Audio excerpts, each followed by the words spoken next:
કેમ છો બાળકો? તો ઇંગ્લિશની બાકાજીકી લેક્ચરની સિરીઝ જે છે આપણા ધોરણ 10 માટેની, એમાં નેક્સ્ટ વિડીયો લઈને આપણે આવી ગયા છીએ. આજે આપણે એવું જોવું છે કે પેપર લખતી વખતે ટાઈમ મેનેજમેન્ટ કેવી રીતે કરવું. મોસ્ટ ઓફ વિદ્યાર્થીઓના એ પ્રશ્ન હતા કે સર પેપર કેવી રીતે લખવું જોઈએ, મતલબ જ્યારે પેપર લખતા હોય ત્યારે કયા સેક્શનને કેટલી એવરેજ મિનિટ આપણે આપવી જોઈએ. આવું કોઈ hard and core fix rule નથી. આ એક જસ્ટ મોડર્ન પેપર છે કે જેવી રીતે તમે લખો તો તમને વધુ ખબર પડે, વધુ મજા આવે પેપર લખવાની, તને આઈડિયા આવે તમને કે સેક્શન સી ડી ને અંદાજિત કેટલો ટાઈમ આપણે આપવો જોઈએ. ખાસ કરીને તો સેક્શન ઈ માં જ્યારે આપણને આવડતું હોય તેમ છતાંય બાકી રહી જતું હોય તો આ વિડીયો એમના માટે છે. જો તમારે પેપર પૂરું જ નથી થતું, જો તમારે કંઈક ને કંઈક લખવાનું રહી જાય છે બાકી ટાઈમના અભાવે, તો તમારે આ વિડીયો તમારા માટે ખાસ છે. જો તમારે પેપર આરામથી પૂરું થઈ જાય છે તો તમારા વિડીયો જોવાની જરૂર નથી. તમારા મિત્રો સાથે આ વિડીયોને શેર કરી દો અને આગળ વધીએ આપણે. ચલો, પહેલી જ વાત છે સેક્શન એ, કે જેમાં આપણને ફકરા પરથી પ્રશ્નના જવાબ અને ટ્રુ ફોલ્સ લખવાના આવશે.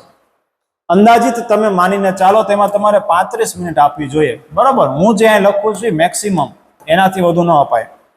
પછી સેક્શન બી કે જેની અંદર સપ્લિમેન્ટરી રીડિંગ, એના સ્ટોરી આધારિત પ્રશ્નો, કાવ્ય આધારિત પ્રશ્નો આવશે અને જે તમારે 30 મિનિટમાં અંદાજિત લખવાના આવશે. અહીંયા પણ મેં મેક્સિમમ મિનિટ લખી છે, આનાથી વધુ ન થવી જોઈએ. પછી સેક્શન સી અને ડી જે આપણા માટે મોસ્ટ ટાઈમ છે, કારણ કે બંનેમાં આપણને 15 માર્ક રોકડા મળે છે.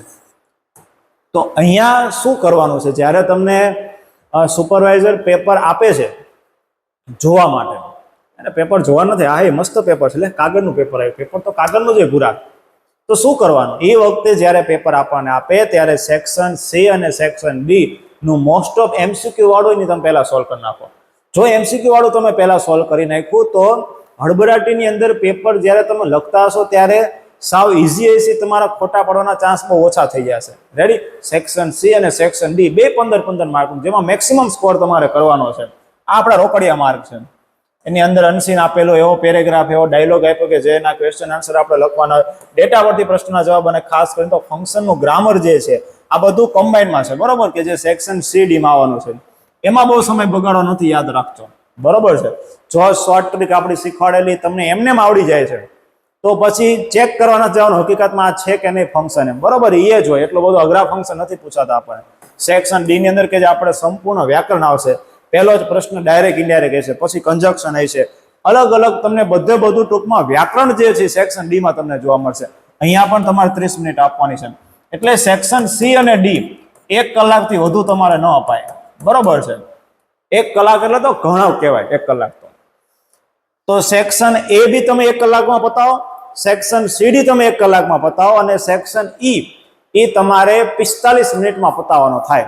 તમને એમ થશે આ 15 મિનિટનું શું, તો આ 15 મિનિટમાં છેલ્લી 5 મિનિટ પેપરમાં શું આવડ્યું, શું ન આવડ્યું, કયું બાકી રહી ગયું, એ ચેક કરીને યાદ કરીને લખવાની માટે 5 મિનિટ એવી રીતે. પછી બીજી 10 મિનિટ વધી, એની અંદર સેક્શન ઈ ની અંદર તમને શોર્ટ નથી આવડતી તો એની અંદર તમે ટાઈમ સ્પેન્ડ કરો.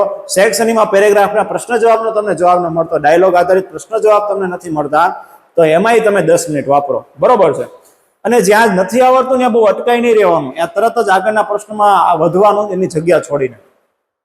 સેક્શન ઈ કે જેમાં લેખન કાર્ય આવશે, નિબંધ, ઈમેલ અથવા રિપોર્ટ, ચિત્રનું વર્ણન, કે જેમાં તમારે 45 મિનિટ આપવાની છે. યાદ રાખશું નિબંધ માટે 15-20 મિનિટ ફાળો, ચિત્રના વર્ણન યાદ રાખશું સાદા વર્તમાન કાળમાં લખશું.